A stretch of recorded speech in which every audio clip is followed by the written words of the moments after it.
So, do you run with volunteers, or is it just staff? Because of the nature of our work, it's hard to have volunteers come in because a lot of it needs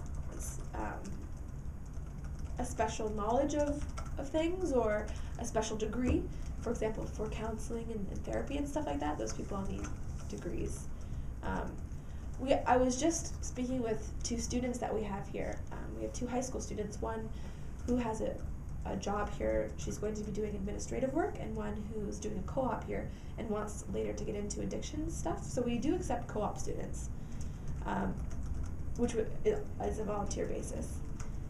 And also, although I'm not sure if we pay her, but we also have volunteers, we call them, the HRO team has people, but they pay them, but they're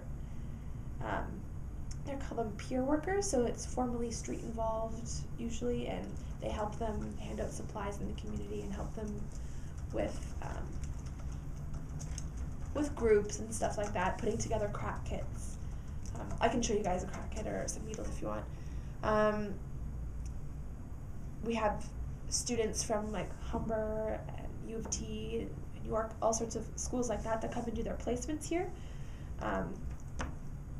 to practice therapy or to practice child and youth work and stuff like that. But volunteers, it's sort of harder to do that because confidentiality reasons and just the specialties needed. Do you know, within the whole charity? Not more than 50. We're very small. My team, the FYI team, has 5 people on it. The HRO team has 3 people on it. I'm not sure how many staff are at the Clear Directions, but it's not very many because they usually I don't think they have more than 20 students.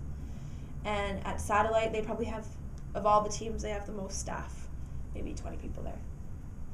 So. I think you mentioned something about someone that you helped who now does presentations for you. Do you like a bunch of them that help out, like people that have been rehabilitated here?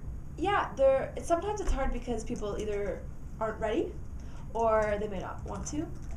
We usually use Nat to help us if people want a guest speaker who's had experience with substance use. We have a couple more who are about to get involved with that, but we're just waiting until they're ready and feel comfortable, right? It's a process. It's like a continued part of the therapy because that person gets to help others and spread knowledge. So Nat tells his story about addiction to ketamine and cocaine and dealing, and about how he came here, ended up going to rehab and changed his life around. Was able to graduate from school and stuff like that. And I think that always makes a lot more of an impact than I ever could at a presentation because it's the real deal. And waitlist to get clients in, but something that we do to try to help that is one of our counselors goes directly to schools if she has time and talks with the guidance counselors there to see if any of the kids have problems, so that if they have immediate issues, they don't have to wait on a 4 to 6 month wait list to see us here. They can, and that's pretty normal for a wait list for an organization like this. So 4 to 6 week wait time. Month. Oh. Yeah. 4 to 6 months. Sometimes it's shorter, sometimes it's longer. Probably an average. And so she goes right to schools so they can sort of skip the wait list if she has time.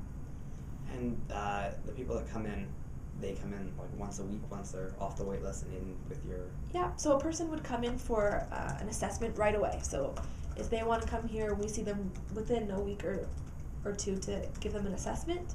So that pretty much is an hour-long interview, and they talk about maybe their drug of choice, some of their experiences, so that the therapist can get a feel for some of their issues and how they might be able to help them. And then, depending on how long the wait list is, maybe they'll wait 3 months or maybe 6 months, depends. Then they'll come in and start making appointments. So it depends on their schedule. Maybe it's once a week, twice a week, usually once a week though. Skip the wait list based on their severity of... Sometimes, not skip, but maybe move to the front if it's a really, really high needs person, if they have a lot of issues and it would be detrimental to them if they had to wait for that long of a period of time. And sometimes therapists will try their best to try to sort of clear their schedule a little bit more. Not clear, like get rid of people, but find time for people if they see a big need.